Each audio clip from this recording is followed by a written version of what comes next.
Welcome to Conflict News 24. Firstly, Taiwan, China tensions. Today, China ended its military drills around Taiwan, but regular patrols will continue, and US could send its warships to Taiwan Strait in coming days, according to US Naval Institute.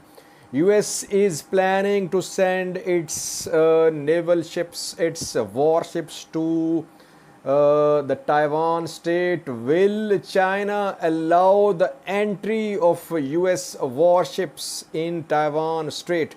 Secondly, a new story about a Chinese ship which is on its way to Sri Lanka. It is going to arrive at Hambantota port of Sri Lanka.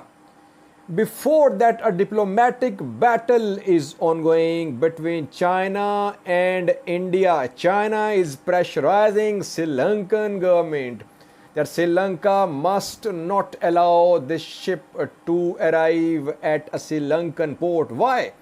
What is the reason behind Indian protest? This ship reportedly has spying capabilities. It can spy on Indian missile facilities. We have details for you. And thirdly, Russia Ukraine conflict yesterday. Ukrainian long range missiles hit Crimea. How much losses were suffered by Russia in yesterday's Ukrainian attack on Crimea? Some details for you. And people from Crimea are now fleeing. We have a clip for you. Secondly, Russia is requesting a special session of UN Security Council. The session is expected to be held on Thursday. It will focus on Zaporizhia nuclear power plant. Both parties are accusing each other of attacks on Zaporizhia. And lastly, Ukrainian forces have tried to destroy a key bridge to stop Russian movement from Kiriviri and Nikopol. We have a clip for you and details about the destruction of this bridge by Ukrainian forces. Firstly, was China-Taiwan conflict started or it intensified after Nancy Pelosi's visit to Taiwan almost a week ago. After that, China encircled Taiwan. It started military maneuvers.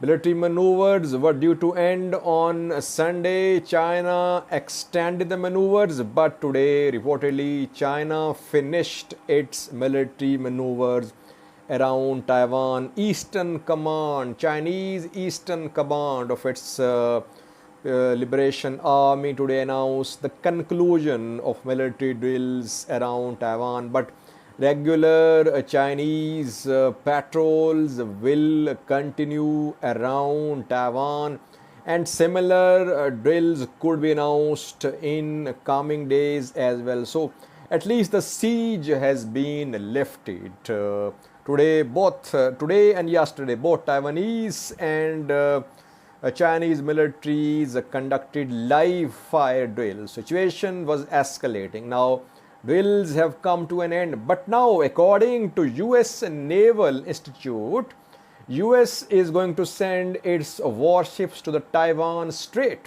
which is the area, marine area between Taiwan and China. Will China allow US warships to enter Taiwan Strait?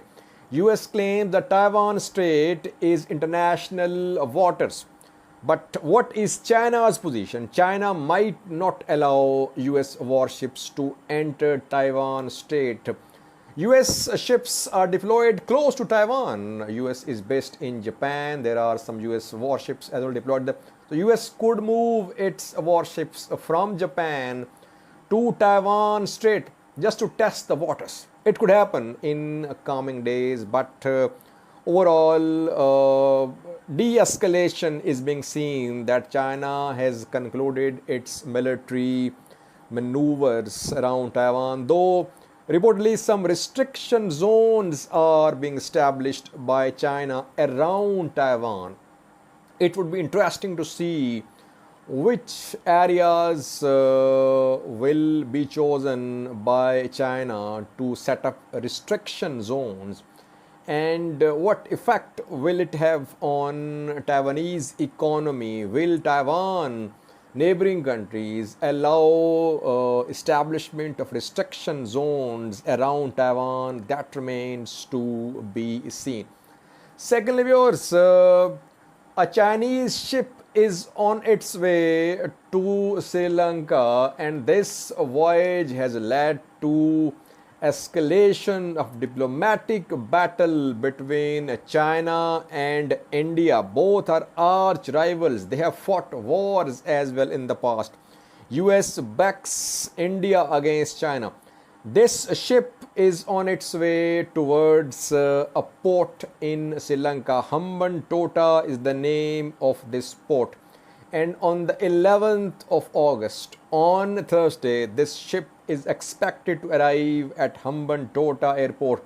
This ship is capable of monitoring Indian missile facilities, though Hambantota is situated far away from Indian territory.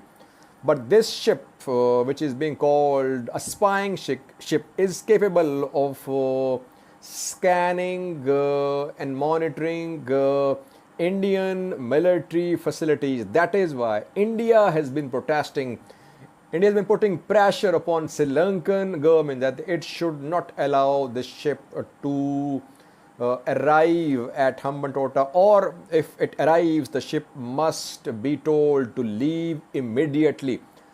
Sri Lanka is in the grip of an economic crisis. A few weeks ago, Sri Lankans stormed presidential palace.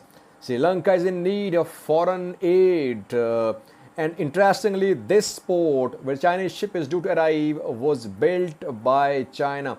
And still Sri Lanka owes to China. Diplomatic battle is underway. Both China and India are putting pressure upon Sri Lankan government about the movement of this ship, which is on its way. Yuan Wong is the name of this Chinese ship. Reportedly, though yesterday we heard some unconfirmed reports that Sri Lanka told China to divert the travel of this ship. But reportedly, the ship is still traveling towards Hambantota port in Sri Lanka. It has not changed its direction. If it arrives at Hambantota on Thursday, what will happen after that? How long will it stay? Originally, it is due to stay there for a week. It will arrive there on 11th of August and leave around 17th of August. Will India allow this ship to be docked at Hambantota port for a week? That remains to be seen. Sri Lankan government is under pressure from both sides, from India and from China. Lastly, viewers, Russia-Ukraine conflict. Three important news stories from this conflict. Firstly, yesterday we know that Ukraine fired long-range missiles to hit a Russian military base and air base in Crimea. Crimea was annexed by Russia after its 24 invasion of Crimea. And this base, Saki base, Novofedorivka, was targeted by long-range Ukrainian missiles which evaded Russian air defense systems, and they landed right at this base. Question is, how much was the loss suffered by Russian Air Force? Some satellite images from the 10th of August before this attack are being shared, which show that before this strike happened, there were around 37 jets and 8 helicopters stationed at this base. How many were lost? We have seen videos showing 2 Russian jets on fire at this airbase. But today, Ukrainian Ministry of Defense claimed that 9 Russian planes were destroyed in Ukrainian attack on this military base yesterday. So it was a blow to Russian Air Force yesterday. Meanwhile, people are fleeing Crimea. Zelensky today said Russia started this war from Crimea and this war will end in Crimea. So he seems to be saying that Ukrainians will take back Crimea. People are now fleeing Crimea because this is the first major attack on Crimea since the start of this escalation in February. Watch this clip showing people fleeing Crimea towards Russian territories. Watch this clip, then two other developments from this conflict.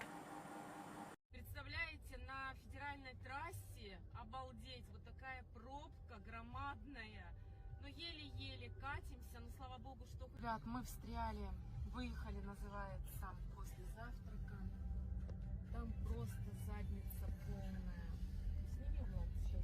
Secondly, viewers, Russia today requested a special session of UN Security Council about the security of Zaporizhia nuclear power plant, largest nuclear power plant in Europe under Russian control since March. Both Russia and Ukraine are accusing each other that attacks are being carried out on this nuclear power plant, which could lead to a catastrophe for Europe, for this entire region. Russia is denying any attacks because Russia is in control of this attack. And Russia wants International Atomic Energy Agency to visit this plant. And that is why Russia today requested a special emergency meeting of UN Security Council, which could be held in coming hours. Reportedly on Thursday, meeting will be held. Security of Zaporizhia nuclear power plant will come under discussion. G7 countries, they are telling Russia that Russia must hand over this nuclear power plant to a third party or to Ukraine or to IAEA. Let's see what happens in tomorrow's meeting. We'll update you tomorrow. It's a very crucial matter, viewers, because radioactive emissions from Zaporizhia nuclear power plant could lead to a catastrophe for this region. And lastly, viewers, Ukrainian forces today tried to destroy a bridge to stop the movement of Russian military towards Kryvyi and Nikopol. Russians have been trying to cross the Dnieper River. Dnieper River is a sort of boundary between Russian and Ukrainian military. Russians are trying to cross Dnieper River to go deep into Ukraine. Ukrainians are trying to stop Russians to the east of Dnieper River, and a bridge was destroyed partially by Ukrainian forces in Kakhovka area to stop the advance of Russian military towards Kryvyi and Nikopol. You can see the place where this bridge is located on this map. Here, this bridge was partially destroyed. It seems that bridge is still operational. It could not be completely destroyed by Ukrainian forces. Watch this clip showing the partial destruction of Kakhovka bridge to stop Russian advance towards Kryvyi and Nikopol. I think watch.